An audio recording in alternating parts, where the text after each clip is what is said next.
తీర్థయాత్ర చేసి వచ్చిన వాడికి నమస్కారం చేస్తే ఆయన చేసిన ఫలితంలో కొంత భాగం మీకు వస్తుంది, ఆయనకి తగ్గిపోయి కాదు, ఆయనకి అలా ఉండి మీకు వస్తుంది. పూర్ణా పుష్కళ, ఆయనకేం తగ్గిపోదు, తగ్గిపోకుండా మీకు ఇస్తారు. అందుకే పూర్వం ఒక నియమం ఉండేది, ప్రసాదం పంచిపెట్టమనేవారు. ఎందుకో తెలుసా? నోట్లో వేసుకుంటారని కాదు. ప్రసాదాలు పంచిపెట్టమంటే నిజానికి కార్యాలయాల్లో పంచిపెట్టమని కాదు.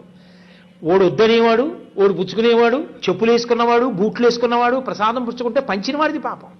అది ఈశ్వరానుగ్రహం. ఎలా పుచ్చుకోవాలో అలా పుచ్చుకోవాలి, ఎక్కడివ్వాలో అక్కడివ్వాలి, అంతేకాని ప్రసాదాన్ని ఎక్కడ పడితే అక్కడ పట్టుకెళ్ళి ఇవ్వకూడదు.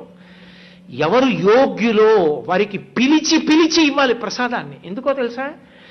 నీకు ఆయన ఉపకారము చేసి ఉన్నాడు, ఆయనకి నువ్వు మళ్ళీ తిరిగి ఉపకారం జరగాలని కోరుకుంటున్నావు కాబట్టి, భగవంతుడు ఆయన్ని అనుగ్రహించాలని నువ్వు కోరుకుంటున్నావు కాబట్టి ప్రసాదం ఆయనకు అందించాలి. అందుకు ప్రసాదం ఇచ్చేవారు. ప్రసాదం ఇస్తే పుచ్చేసుకుని నోట్లో వేసుకోవడం కాదు. ఎక్కడికి వెళ్ళొచ్చారంటే అయ్యా ఒక్క 5 నిమిషాలు. మనుచరిత్రలో వర్ణిస్తాడు అలసాని పెదనగారు.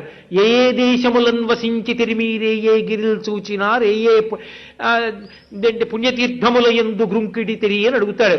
ఎక్కడెక్కడ తిరిగారు ఏది చెప్పండి అని అడుగుతాడు ఆ వచ్చినటువంటి ఆ యోగిని.